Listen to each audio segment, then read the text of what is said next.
So for laboratory 22 is the OSPF or Open Shortest Path First. So gagawin natin muna itong OSPF single area na laboratory. So ito yung topology niya, which is OSPF na may area 0. So first, configure loopback address on each router 1.1.1.1/32 for R2, 2 for 2.2.2.2 for R2 and R3. So first R1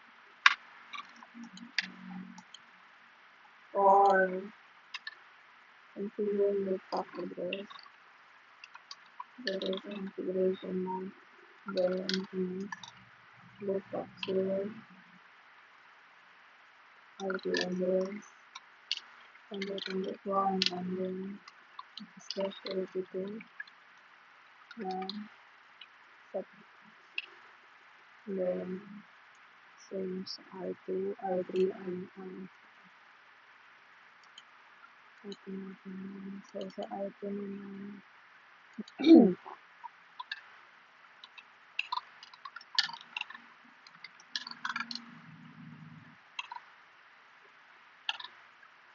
levels, 2.2.2, then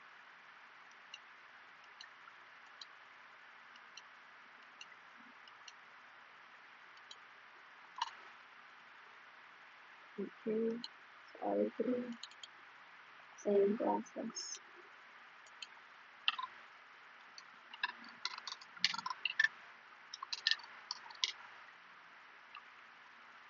Interface, loopback 0, NPR,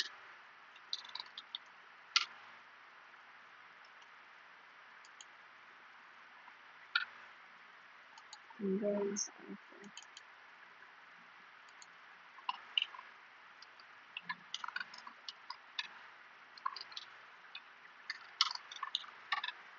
Ang address dito ng loopback is 4.4.4.4 and 2.4.4. So, tapos na tayo sa number 1. So, number 2 naman, configure OSPF on each router and advertise all interfaces, including the loopback. So, for R1, router OSPF 1, then to advertise all the network, lahat ng network number sa kanina. Network 12.2.2.0, and then kabaligtaran ng networks yan. And area 0. And then next is yung connected naman dito, which is 14.0.0.0. The wildcard mask of 0 to 555 area 0. Tapos naman yung loopback address niya.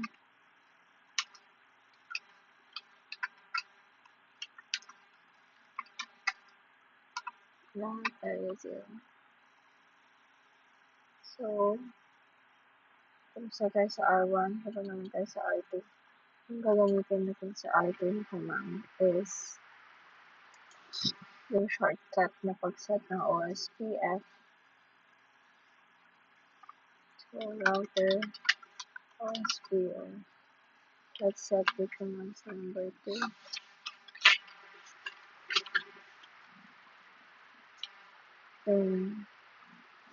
Para ma-advertise natin lahat ng interfaces, in one command, you will just do net 0.0.0.0 255.255.255. That's 0. And 255. Area 0. So, sa one line command na advertise natin lahat ng interfaces. So, gagamitin natin lahat ng router ito. Sa R3 naman,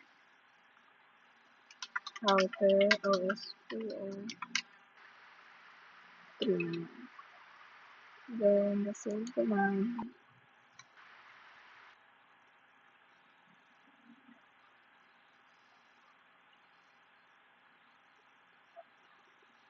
sa R4.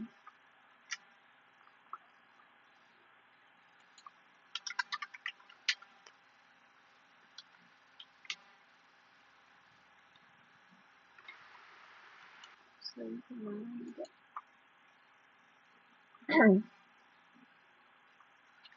So, let's just wait tayo sa R1.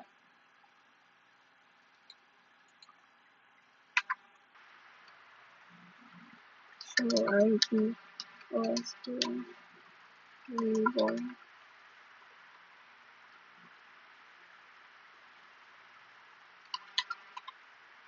So, ayan yung ID ng R2 at R4.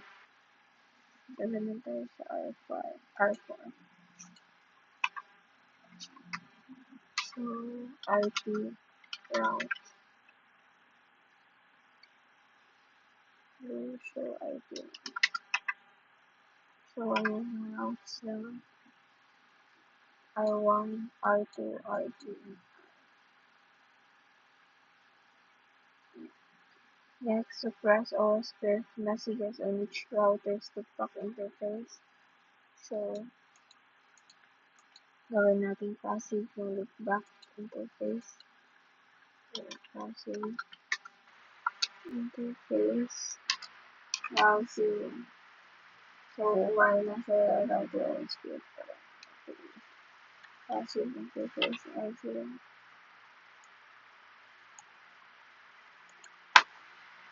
Same sa R2.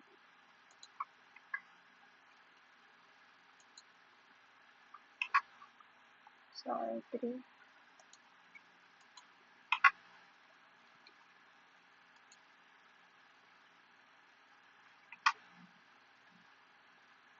And sa R4.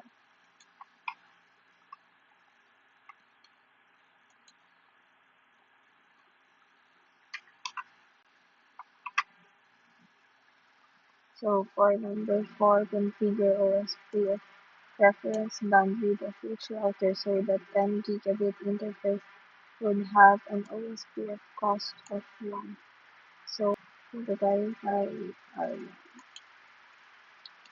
do show IP.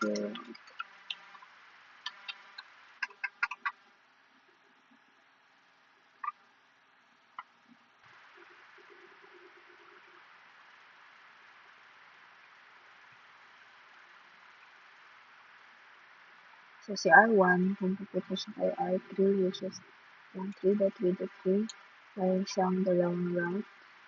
Yung 12, which is ang R2, and then yung 14, network, which is yung R4. So, kahit gigabit Ethernet itong si R4, na dapat yun ang pipiliin niya.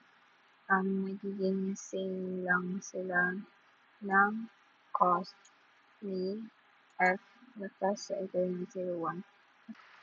Okay. Out of reference then is 10,000, which is yung 5 gigabit gigabit.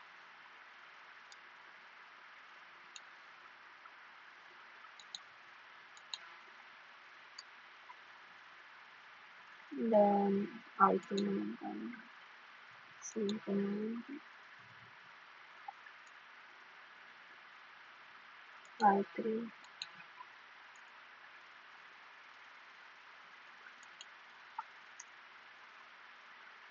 Then, R4. Then, punta tayo sa R1. Then, tingnan natin ulit ang base sa R2. Meron lang siyang isang path papunta kay RT, which is yung gigabit Ethernet server. So lastly, adjust OSPF interface cost where appropriate because I want to send traffic to RT's loopback via RT rather than on call. So, itong result na to, papalitan natin yung dapat ang pipiliin niya is yung cross Ethernet 1.0. So, sa interface G00 ng I1, which is connected siya sa iPhone. Palitan natin yung IP OSPF cost 1,000.